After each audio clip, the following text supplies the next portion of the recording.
साल 1943, डेट 7 जनवरी, जब New York hotel के रूम नंबर 3327 में एक लेडी वेटर इंटर करती है और इंटर करते ही उसकी आंखों के सामने बेड पर एक 86 साल के बूढ़े इंसान की लाश मिलती है। और ये लाश भी किसी आम इंसान की नहीं थी, बल्कि 20वीं सदी के जाने माने सबसे प्रभावशाली वैज्ञानिक, इंजीनियर और इन्वेंटर निकोला टेस्ला की थी। पर एक होटल रूम में एक इतने बड़े वैज्ञानिक की लाश का मिलना उतना अजीब नहीं था मिलना जितना अजीब ये था कि निकोला टेस्ला वहाँ पिछले 6 सालों से रह रहे थे और उन 6 सालों में एक भी बिल उनका पेड नहीं था। तो आपको क्या लगता है, ऐसी कौन सी वजह थी जिसके कारण आज साइंस के डिस्कवरिंग फादर्स में से एक निकोला टेस्ला को अपनी जिंदगी के आखिरी दिन एक होटल रूम में अकेले गुजारने पड़े, जहां उनके साथ बात करने के लिए सिर्फ एक पक्षी मौजूद था। आखिर उस मजबूरी की हालत तक टेस्ला पहुंचे तो पहुंचे कैसे, क्योंकि ये तो एक अच्छे विलन साइंटिस्ट थे, तो इतनी गरीबी कैसे आ गई? इन सभी मिस्टीरियस सवाल का जवाब मैं आज आपको दूंगा इसी छोटी सी वीडियो में। पसंद आए तो लाइक कर देना।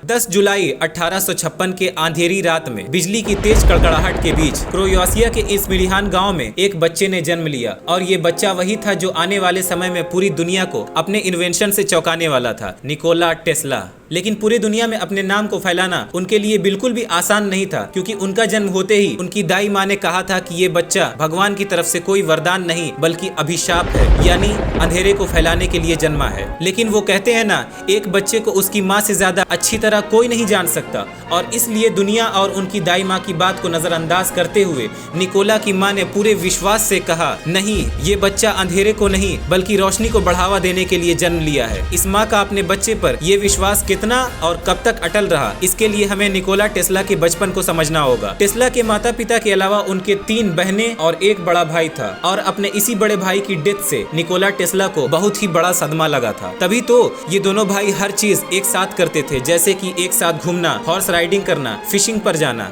उनके भाई के इसी प्यार पर ग्रहण तब लग गया जब 5 साल की उम्र में टेस्ला अपने भाई के साथ हॉर्स राइडिंग कर रहे थे, तभी उनके भाई की घोड़े से गिरकर मौत हो गई। इस हादसे ने टेस्ला के लिए सब कुछ बदल कर रख दिया। उन्हें अपने भाई की मौत का ऐसा सदमा लगा कि वो अपनी पूरी जिंदगी में इसे भूल नहीं पाए, और उन्होंने इसके बारे में अपनी बायोग्राफी तक में लिखा है कि कैसे उनके भाई की मौत का नजारा उनकी आंखों के सामने आकर हमेशा उन्हें उस खौफनाक दिन की याद दिलाता रहता है। और इसे भाई के जाने का गम ही कहेंगे कि अपने भाई को खोने की वजह से निकोला की पूरी जिंदगी अकेलेपन का शिकार होना पड़ा, और अपनी इस आदत से वो खुद भी परेशान थे। यही नहीं, निकोला का ये भी मानना था कि उनके पेरेंट्स उनसे ज्यादा उनके भाई को चाहते हैं, और उनके भाई की डेथ के बाद उन्होंने निकोला पर ध्यान देना ही बंद कर दिया था। पर ये तो थी निकोला के बचपन की बातें। आपको समझ आ गया होगा कि बचपन में क्या हादसा उनके साथ हुआ था। अगर मैं उनके एजुकेशन की बात करूं तो ये तो कहना गलत नहीं होगा कि निकोला टेस्ला को मौत के मुंह से इंजीनियरिंग की पढ़ाई ने बाहर लाया था। जी हाँ, दरअसल निकोला टेस्ला अपने स्कूल टाइम्स में पढ़ाई में नंबर 1 थे, और उसका पूरा क्रेडिट वो अपनी माँ ड्यूका टेस्ला को देते हैं, जो कि एक हाउसवाइफ थी और लंबे लंबे सर्बियन नेपिक पोएम्स को आसानी से नॉर्मलाइज करा सकती थी। अपनी माँ से मिले इस फोटोग्राफिक मेमोरी के बदौलत टेस्ला ने छोटी उम्र में ही 9 भाषाएं सीख ली थी। और सिर्फ यही नहीं, उनके इसी मेमोरी ने उन्हें बाकी बच्चों की तरह 4 साल के स्कूल को 3 साल में कंप्लीट करने में भी मदद की थी। लेकिन अपनी 3 साल की पढ़ाई करके अपने घर लौटने पर निकोला टेस्ला को कॉलरा की बीमारी ने अपने चपेट में ले लिया, और ऐसे में एक दिन निकोला के पिता ने उनके सर पर हाथ फेरते हुए उनसे ये कहा कि मैं अपने एक बेटे को पहले ही खो चुका हूँ और मैं अब दूसरे को नहीं खोना चाहता। यही नहीं, उनके पिता ने बीमारी से ठीक होकर निकोला को अपने साथ काम करने के लिए भी कहा, पर दिन पर दिन उनकी हालत खराब होती जा रही थी, मानो जैसे उनकी मौत उनके सर पर सवार थी, जो किसी भी वक्त उन्हें इस दुनिया से दूर करने की तैयारी में खड़ी थी। और कुछ दिनों बाद उनकी हालात ऐसे बिगड़ गए कि डॉक्टर ने उनके पिता से ये कह दिया कि अब निकोला को बचाना बहुत मुश्किल है। पर निकोला के पिता जानते थे कि निकोला के पास जीने के लिए अभी पूरी जिंदगी पड़ी है, और इसलिए उन्होंने बेड पर पड़े हुए निकोला को उठाकर उन्हें कहा कि वो उन्हें छोड़कर नहीं जा सकते। और इस हालात में जब निकोला खुद से उठकर बैठ नहीं सकते थे, उन्होंने अपने पिता से इंजीनियरिंग पढ़ने देने की बात टूटे फूटे शब्दों में कही, जिसे सुनकर निकोला टेस्ला के पिता ने कहा कि अगर वो यही चाहता है तो उसे बेस्ट इंजीनियरिंग स्कूल में भेजेंगे। और इस बात पर निकोला टेस्ला की जिंदगी का बुझता हुआ चिराग मानो जैसे फिर से जल उठा, और उसके चेहरे पर एक हल्की सी मुस्कान ने जगह बना ली। और इसे देखकर उनके पेरेंट्स समझ गए कि उनके बेटे को जीने की एक नई उम्मीद मिल चुकी है। और ये उम्मीद तब सच साबित हुई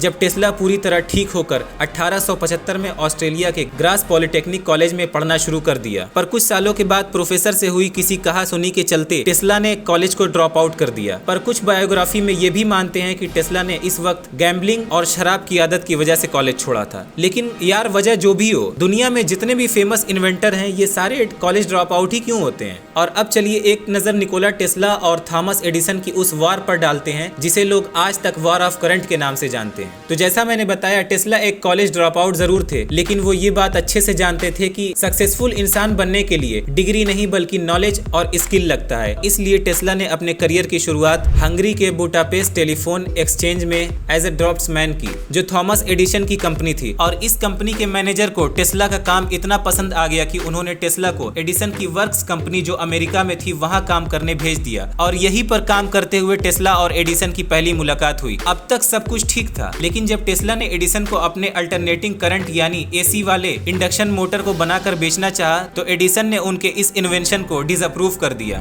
यही नहीं, उन्होंने टेस्ला को अपने डायरेक्ट करंट यानी डीसी के डिजाइन को बेहतर करके दिखाने पर $5000 देने की बात कही। पर जब कुछ महीनों के बाद टेस्ला ऐसा करके एडिसन के पास पहुंचे, तो एडिसन ने टेस्ला पर हंसते हुए कहा कि ये तो सिर्फ एक मजाक था। और एडिसन इतने में भी नहीं रुके, उन्होंने टेस्ला को $10 पर वीक रेस देने और अपने लिए काम करने के लिए उनको कह दिया, जिसे सुनकर बाद में टेस्ला ने एडिसन की कंपनी को छोड़ दिया। और यहीं से शुरुआत हुई एसी और डीसी की लड़ाई की। टेस्ला ने एडिसन से लड़ाई तो मोल ले ली थी, लेकिन उनके पास पैसे नहीं थे, और इसलिए उन्होंने 1887 में अल्फ्रेडस ब्राउन और न्यूयॉर्क के अटॉर्नी जनरल बैंकर चार्ल्स के साथ टेस्ला इलेक्ट्रॉनिक कंपनी की स्थापना की। और अगले ही साल उन्होंने एसी इंडक्शन मोटर्स का एक नया डिजाइन मॉडल बनाकर दुनिया के सामने रख दिया, जिससे लोगों को ये पता चलने वाला था कि इलेक्ट्रिसिटी सिर्फ लाइट के लिए नहीं बल्कि मशीन और दूसरे अप्लायंस को चलाने के लिए भी इस्तेमाल की जा सकती है। और उनके इस फ्यूचरिस्टिक इन्वेंशन में उस दौर के बड़े बड़े इन्वेस्टर जैसे जॉर्ज वाशिंगटन हाउस ने भी उनकी मदद की थी। पर टेस्ला की जिंदगी में इस इन्वेंशन में रोशनी छाए इससे पहले थॉमस एडिसन ने अपने डीसी मॉडल के कमर्शियल लॉस और टेस्ला के एसी का नाम डुबाने के लिए उनके एसी के एक आदमी, 24 कुत्ते, एक घोड़ा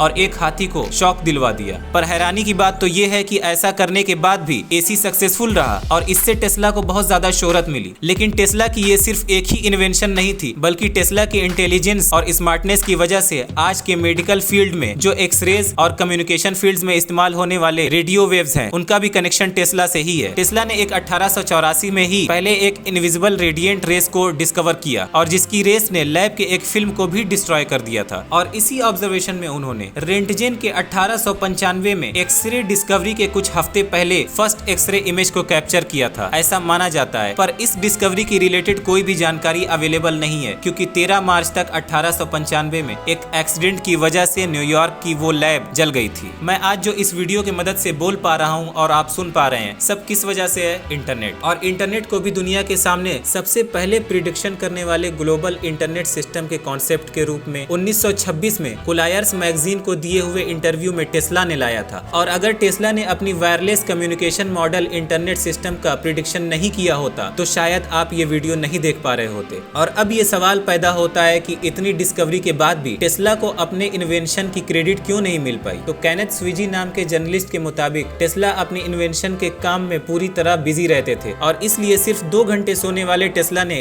कभी अपनी इन्वेंशन को पैटर्न नहीं करवाया, जिसका फायदा उठाकर दूसरे साइंटिस्ट ने उनके इन्वेंशन को अलग से टेस्ट करके उन्हें पैटर्न करवा लिया। साथ ही टेस्ला के रेडियो ट्रांसमिशन वाले प्रोजेक्ट में इन्वेस्टर्स को ज्यादा प्रॉफिट देखने की वजह से उन्होंने टेस्ला की बाकी इन्वेंशन को फंड करना बंद कर दिया था। और ऐसे में सन 1917 में टेस्ला बैंकरप्सी का शिकार होने लगे। यही नहीं, इसी सब के चलते उन्हें मेंटल इलनेस का भी शिकार होना पड़ गया, और उन्होंने अपनी लाइफ के लास्ट कुछ साल न्यूयॉर्क सिटी के न्यूयॉर्कर होटल के 33वें फ्लोर के रूम नंबर 3327 में गुजारे, जहां वो किसी इंसान से बात ना करके सिर्फ एक फीमेल पिजन से बात करते थे। उनकी हालत इतनी बुरी थी कि उस समय बैंकरप्सी की वजह से टेस्ला के पास इतने भी पैसे नहीं बचे थे कि वो जिस होटल में रहते हैं वहां का रेंट भी चुका सकें। और ऐसे बुरे कंडीशन में इस इन्वेंटर ने 7 जनवरी 1943 में अपनी आखिरी सांस लेकर इस दुनिया को अलविदा कह दिया।